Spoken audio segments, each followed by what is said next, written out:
Life during the time of the Crusades was marked by persistent discomfort, instability, and limited options. From the late 11th century onward, the European continent became entangled in waves of religiously motivated military campaigns. The First Crusade, launched in 1096, set the precedent for what would become a recurring cycle of mobilization, violence, and disappointment. Many individuals from rural areas were encouraged or forced into participation by religious leaders, feudal lords, or economic desperation. Living conditions for the average person during this period were poor and precarious. Most of the population were peasants, working small strips of land under the control of local lords. Agricultural tools were primitive, and crop yields were inconsistent. A bad harvest could mean famine, while disease and exposure to harsh weather remained constant threats. Homes were simple structures made of wattle and daub with thatched roofs, providing minimal protection from cold, rain, or vermin. Sanitation was virtually non-existent. People lived in close proximity to livestock, which contributed to the spread of parasites and infections. Water sources were frequently contaminated, leading to recurring outbreaks of gastrointestinal diseases. Bathing was rare, and the idea of personal hygiene was more spiritual than practical. Waste disposal was rudimentary, often involving cesspits or open ditches that overflowed during rain. For those conscripted or volunteering for the Crusades, the journey itself posed immediate dangers. There were few maps, no logistical systems for food supply, and the routes passed through unfamiliar territories. Hunger, dehydration, and disease accompanied every step. Many never made it past the Balkans. Those who did were likely to arrive weakened, poorly equipped, and vulnerable to heat stroke or dysentery under the Levantine sun. Religious justification was used to mask the chaos and suffering involved. The idea of pilgrimage and spiritual reward drove people forward, but the outcomes rarely matched expectations. In reality, crusaders often looted towns along the way, attacked fellow Christians, and became embroiled in local politics far removed from the original purpose. The spiritual ideal turned rapidly into political and economic opportunism. Even those who stayed behind were not immune to the disruptions caused by the Crusades. Taxation increased as rulers needed to fund military expeditions. Land changed hands due to absentee landlords who perished or sold property to finance their journey.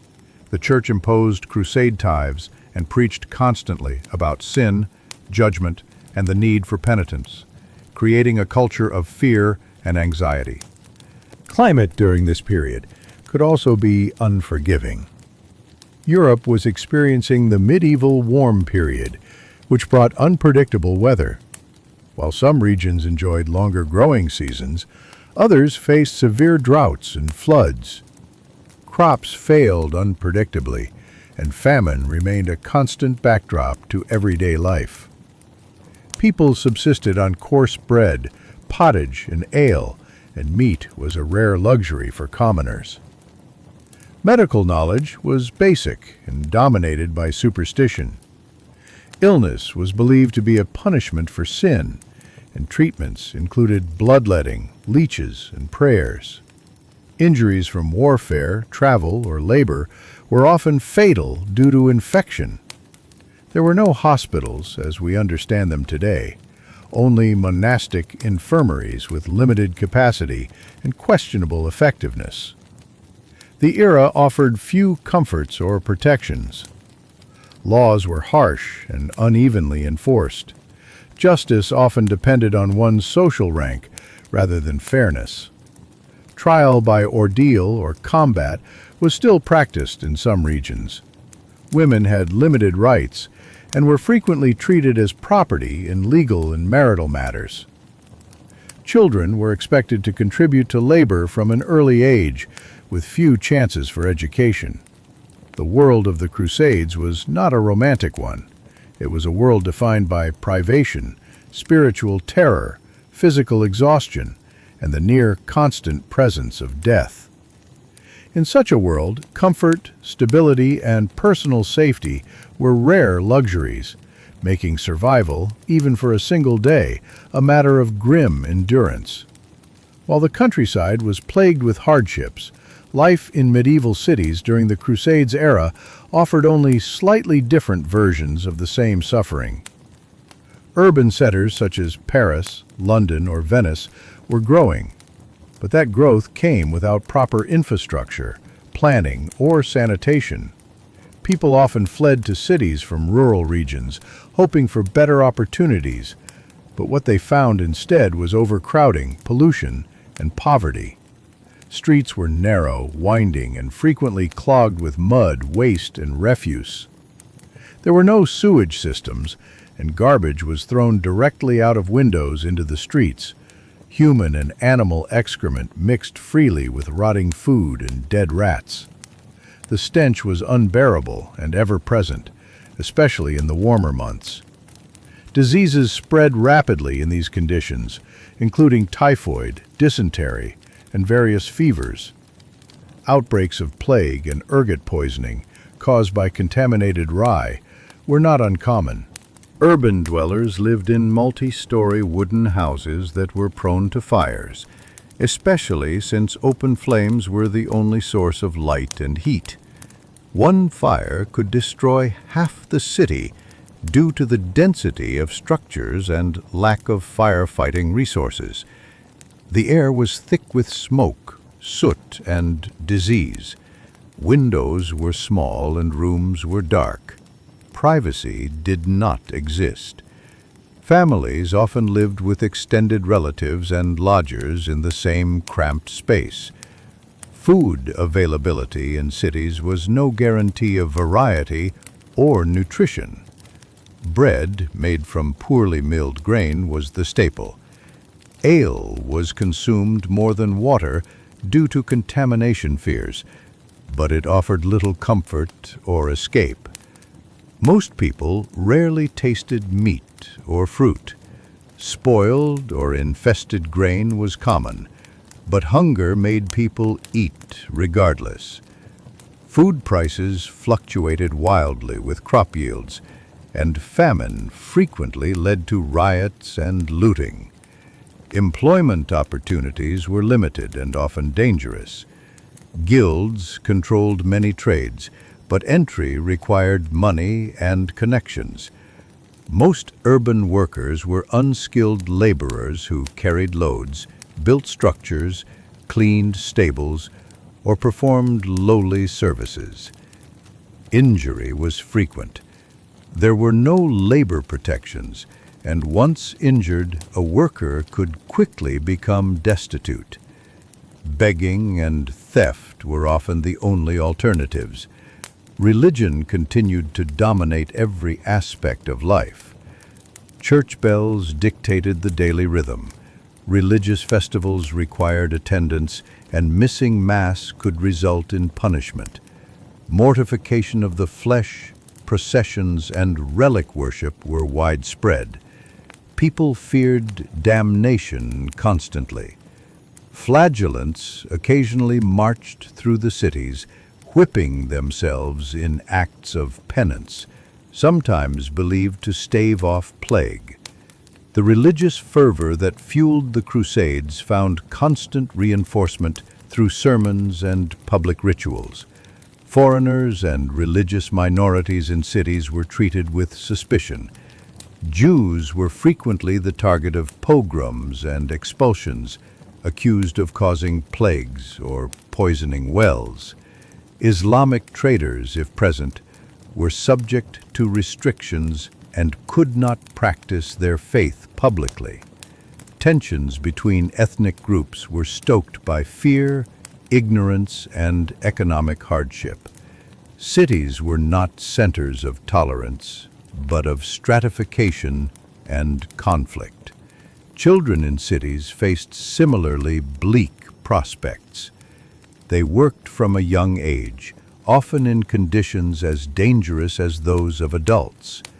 Apprenticeships were grueling and lasted years, and many children were orphaned early due to disease or war.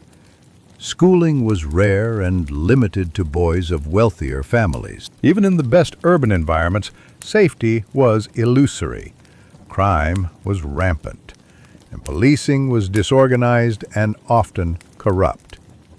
Punishments for theft or disobedience were severe, including mutilation, branding, or execution. Jails were filthy, overcrowded, and disease-ridden. Public executions were a form of entertainment, drawing crowds that jeered and cheered as people were hanged, burned, or broken on the wheel. The medieval city, for all its bustle and trade, offered little comfort. It simply concentrated the misery of rural life into a denser, more visible form. Amid the chaos, fear, disease, and toil, it was hard to imagine lasting a day without being crushed by exhaustion, filth, or despair. Once conscripted or self-enlisted into a crusade, the challenges intensified. The journey from Western Europe to the Levant was long, perilous, and disorganized. It could take months or even years to reach the Holy Land, with routes stretching through rough terrain, unstable regions, and foreign climates. There were no standardized supply chains, no accurate maps, and little knowledge of the lands ahead. Participants often had to walk thousands of miles, carrying what few provisions they could manage. The physical toll was immediate. Most people were poorly fed before even departing, already weakened by malnutrition and prior labor. Blisters turned to infections. Sandals or crude leather boots offered little protection. There were no antibiotics, and once infected, even small wounds became life-threatening. Medical attention was rudimentary, often involving superstition, prayer, and crude surgeries without anesthetic. Blood loss or sepsis was common. Logistics were an ongoing nightmare. Food supplies were inconsistent and poorly managed. Dried grains and hard bread were staples, often moldy or infested. Spoilage occurred rapidly in hot climates. Meat, if acquired, was salted and tough. Water sources were frequently contaminated, causing dehydration or illness. Boiling water was rarely practiced. Many resorted to drinking from swamps or ditches, which led to dysentery, cholera, and other deadly gastrointestinal diseases. Weather conditions varied drastically. Marches through Europe involved cold, mud, and rain. Armor offered little insulation and was heavy to carry. Once in Anatolia or the Levant, the scorching heat became unbearable. Sunstroke, exhaustion, and heat rash were common. Most people were not accustomed to such travel and collapsed along the route. Wild animals, especially wolves in Europe or snakes and scorpions further east, posed additional threats. Banditry was rampant. Entire sections of the route were controlled by outlaws or opportunistic warlords. Crusaders, despite traveling in groups, were frequent victims of ambushes. Some were killed, others captured, and sold into slavery. Morale deteriorated quickly. Infighting between different national or feudal groups broke out. Language barriers made coordination difficult, and leadership often clashed over strategy or resources. As the Crusaders passed through foreign territories, relationships with locals were strained. Even Christian populations were not always welcoming. Crusaders often looted towns when supplies were low, regardless of the inhabitants' religion. Churches, farms, and villages were ransacked. Such behavior bred resentment and occasionally sparked uprisings. Civilians suffered, and crusading armies earned reputations for indiscriminate brutality. Diseases spread easily in the unsanitary conditions of camps. Lice and fleas infested clothing and bedding. Waste disposal was primitive, often involving shallow pits that overflowed. Latrines were rare. Typhus, dysentery, and respiratory infections thrived. There were no means of quarantine, and sick individuals either died in place or were abandoned. Mass graves became common along the routes. Despite this, the spiritual rhetoric continued. Priests traveling with the armies preached repentance and sacrifice, even as the suffering intensified. Indulgences, promises of forgiveness for sins, were offered to motivate continued participation. For many, the hope of spiritual reward kept them moving, even as their bodies deteriorated. Arriving in the Holy Land, if they did at all, brought no reprieve. The region was unfamiliar, politically fractured, and boiling with tension. Crusaders were often seen not as liberators, but as invaders. Supply lines from Europe were tenuous, and local support was minimal. Heat, disease, and conflict persisted. Some Crusaders turned around before even reaching the battlefield, broken physically and mentally. For those who believe the Crusades were paths to glory, riches, or spiritual transcendence, the reality was sobering. There were no comfortable camps, no noble battles, and no divine protection from suffering. There were only endless miles of hardship, confusion, violence, and decay. Any romantic vision of chivalry was shattered under the weight of dysentery, heat stroke, and starvation. Surviving even one leg of the journey required luck, resilience, and resistance to physical and psychological collapse, qualities that for most modern people would be tested and likely found wanting before the first week had passed. Even for those who survived the journey and fought in battles, the aftermath of crusading campaigns was bleak. Victories were rarely decisive, and most ended in temporary gains, followed by counterattacks, sieges, or political reversals. The initial capture of Jerusalem in 1099, for instance, was followed by almost a century of fragile control and constant military tension. Subsequent crusades failed to secure lasting results, and many ended in retreat, scandal, or disaster.